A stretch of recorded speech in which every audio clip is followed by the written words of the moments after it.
You are watching World Insight. I'm Tian Wei. The program comes to you Monday to Friday on CGTN. Let's go to our next discussion. U.S. tariffs on steel and aluminum from the European Union, Canada, and Mexico took effect on Friday, a bone of contention with the U.S. closest allies. The duties are expected to top the G7 summit agenda to be held Friday to Saturday in Canada. What's in store for U.S. President Donald Trump on his second G7 summit? Before our discussion, take a look at this. Last Saturday, G7 finance ministers clashed with their U.S. counterpart over Washington's decision to hit their countries with steel and aluminum import duties. U.S. Treasury Secretary Steven Mnuchin was quick to point out the U.S. is not abandoning its leadership in the global economy. Which I don't think in any way the U.S. is abandoning its leadership in the global economy. Quite the contrary. I think that, we've had a massive effort in tax reform in the United States, which has had an incredible impact on the U.S. economy. What did we ask Treasury Secretary to do? We said that we were collectively hoping that he would bring the message back, the message of regret and disappointment at the American actions and concern that they are not constructive. Last Thursday, U.S. Commerce Secretary Wilbur Ross announced in a telephone briefing that a 25% tariff on steel imports and 10% tariff on aluminum imports would be imposed on the European Union, Canada, and Mexico. It comes as leading U.S. partners, Canada and the EU, prepare retaliatory measures. Canada says it will impose tariffs worth $13 billion on American products. The EU said it was taking the U.S. before the WTO over tariffs. The EU Trade Commissioner says it's not tit for tat, but because they thought it was blatantly violating the WTO rules. We stand up for WTO rules, so we took U.S. to WTO. And we are also preparing a list of fully compliant WTO rebalancing measures. It is rare to see such a public split in the G7, much less open criticism by its membership of the U.S. With rising tensions over trade, Mr. Trump will likely receive a cool reception from the G7 this week.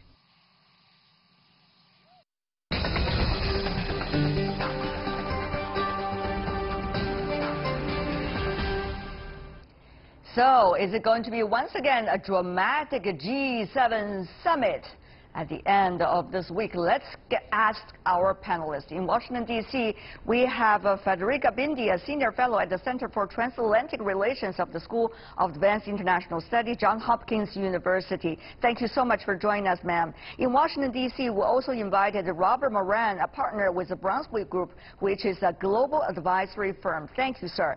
Joining us also in Hong Kong, originally from Canada, Edward Goldenberg, head of the Government Affairs and Public Policy Group at the Bennett Jones international law firm based in Canada. Such a pleasure to see the three of you. Very first question, and I think very fundamental question, is the quarrel about the tariffs on steel and aluminum, Ms. Bindi, is it a family quarrel or is it a fundamental belief difference among the G7 member countries, especially between the United States and the others? It's a fundamental, division. Let's go to Ms. Bindi, please. It's a fundamental division among the G7. It's also a gross violation of WTO rules. And last but not least, I fail to see how this will benefit the U.S., especially because many of the items that will be under tariffs are covered by patent, so they can't be reproduced here in the U.S. All right. What about you, Mr. Goldenberg, in Canada? Well, I think it's a fundamental issue. It's not a family quarrel. It's since World War II, since the accession of China to the WTO, the international rules-based trading system has worked well. Not perfectly, but it's worked well. And the current American administration has a fundamental difference. They believe that trade is not win-win. They believe that trade is win-lose. And it's tough, but it's very tough for a country like Canada to be told that its steel is a national security issue for the United States. I mean, frankly, we've been best friends with the United States for, for hundreds of years. And to be told that we're a national security risk is something that's pretty hard for Canadians to accept. Oh my God, Mr. Moran in Washington, D.C. What can we do about this? Is the family going to fall apart? The other 6 are saying no to Washington. How could they do that? So along with the other guests, I agree. I think this is a serious challenge. I think this also highlights the fact that Donald Trump has essentially overlearned from his negotiating as a businessman. He's used to negotiating in a zero-sum game environment in which it's completely win or lose, and then he's done with the people he's negotiating with and he moves on to the next group. The challenge in world politics and in trade matters is that this is not a zero-sum game, number one. And number two is you have to keep working with the players on military issues, on other trade issues, on cultural issues, on other diplomatic issues. You don't just have a one-and-done, winner-take-all negotiation and walk away from the table. You have to stay at the table. And I think that's a significant challenge to the way he has learned how to negotiate in the past. Well, you have to stay at the table. Well, yes, maybe President Trump will stay at the table in the G7 summit. The question is whether the others also want to stay at the same table with him, given the latest debates. Ms. Bindi, what do you think going to be the agenda for this year's G7 summit? Will the other 6 try to come up with something? What if the United States, at least the Trump administration, do not agree? Are we going to see the brink right now within the G7, right in front of our eyes very soon? Well, first of all, they will stay, the other 6 will stay at the table. They are not like President Trump, but President Trump will be in a very hot seat. The others will try to convince him. Though from my recent trip in Europe, I got the sensation that in Europe, people, at the end of the day, they're still thinking that sooner or later Trump will come to his senses and resume business as usual, which is not going to happen. And I think in Europe they also underestimate the impact that the lack of a higher middle management in the US has on policymaking. Virtually there is nobody telling Trump that is wrong.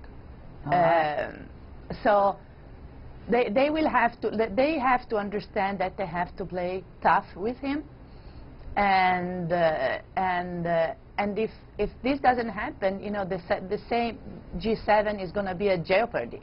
But Mr. Goldenberg, on the one hand, yes, you could not agree with the United States, but on the other hand, whether we'll be able, the 6 of the rest, come together and try to come up and hold on to something, that's a different story, because different countries have different stories with the United States as well. Mr. Goldenberg.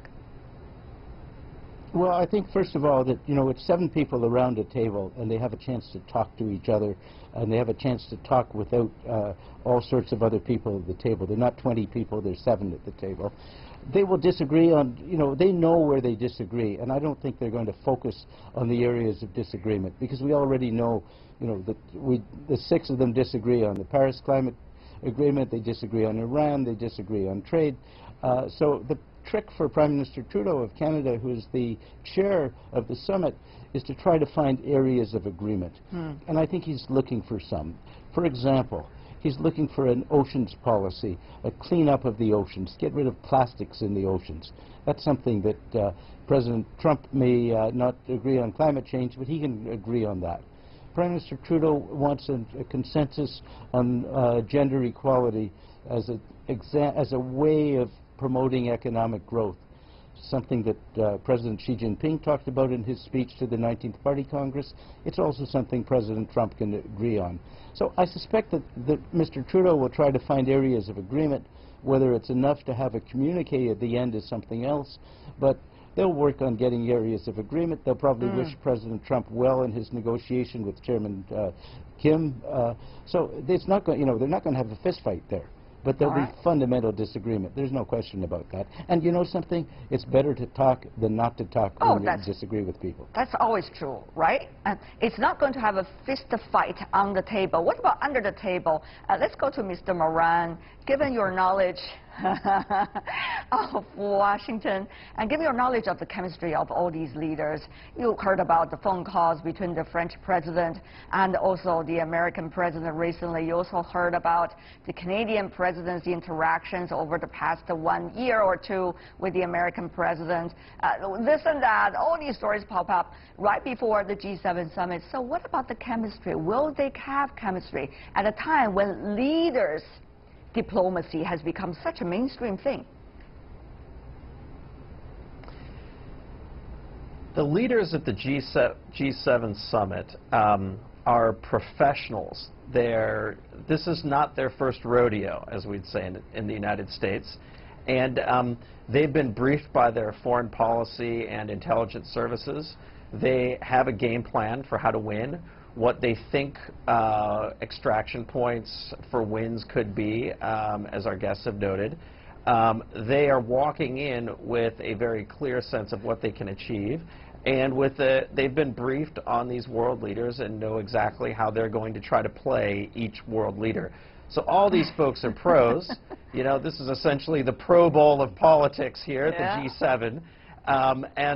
This is not their first rodeo, so they know what to do. Keep in mind, though, that each of these politicians, they have two audiences. They have an international audience. That's right. You know, combined 62% of the world's wealth is in the G7 and 46% of the GDP. So they have a world audience, and they have a world stage, and they're trying to get some wins. They also have a domestic audience, and that's very important. I think Donald Trump is much more focused on his domestic audience. You know, right now, I could walk out on the National Mall on a sunny day and ask Americans if they know what the G7 is. They will not know what the G7 is. But they will know that the economy of the United States is doing quite well. Consumer confidence is good. Unemployment is down. And the president's ratings are at about 50% on the economy, about 5% higher than his job approval. So he's going to play to his domestic crowd.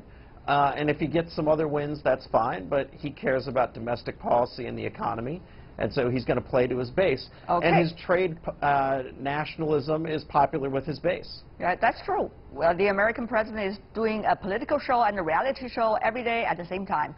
Having said that, though, the other head of states also have to plead to their domestic constituencies whose interests could be quite different from what the U.S. president believes as the basic interest of the United States. Therefore comes the conflict, isn't it, Ms. Bindi? Having said that, though, may I move on to another question, Ms. Bindi? That is, we see Canada this time try to enlarge the group that are coming to Canada for the G7 summit, try to have sideline events and also issues related to the G7, even featuring some developing countries. How do you see this initiative trying to bring in more into the G7 time? Will that work, Ms. Bindi?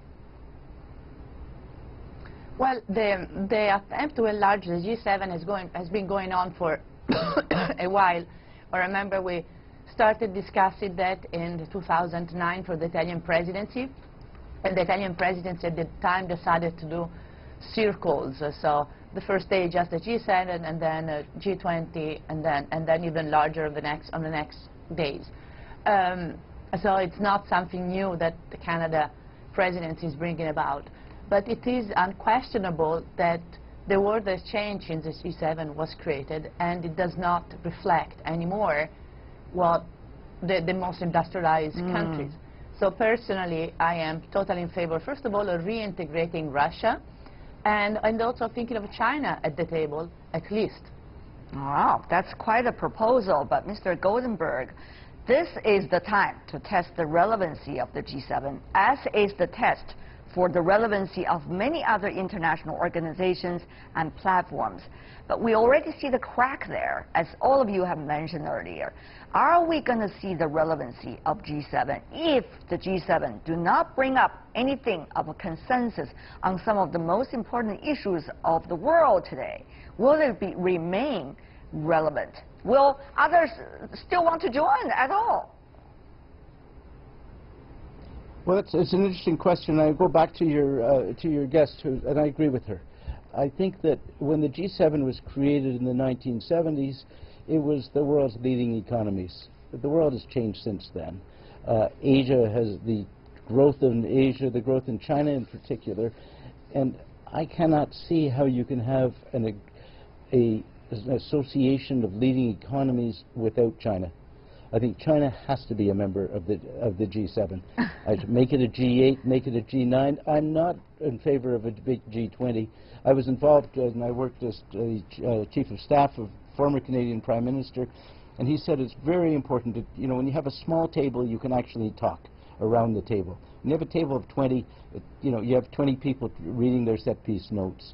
So I think that the G7 is not, as a Canadian, we're very happy to be a member of it, but it's not relevant without China as a member. And I think it's very important in the future that China become a member. When you say the table, when it becomes 20 people sitting around, they're going to read their papers, I'm not sure, Mr. Goldenberg, that the G20 leaders would agree with you, because they think they also have a very strong agenda over there. Yes, Ms. Bindi, very briefly, because we need to go to also Mr. Moran later. Very briefly from you, Ms. Bindi. Yeah, no. First of all, I completely agree on the question of China. The difficulty we encountered as Italian presidency, where we discussed if and how to enlarge, was that as soon as you add one member, you have its rival that is going up. So, for instance, as soon as you talk about adding China, India comes up, and so on and so forth. So it's a difficult diplomacy, which has to be done, but it's going to be very difficult in this time being. That's right. Very difficult, as we understand. Mr. Moran, though, what about the relevancy of the G7? Will it just be a club where the richest from the richest countries show up and shake hands, joke about one another, and then they leave?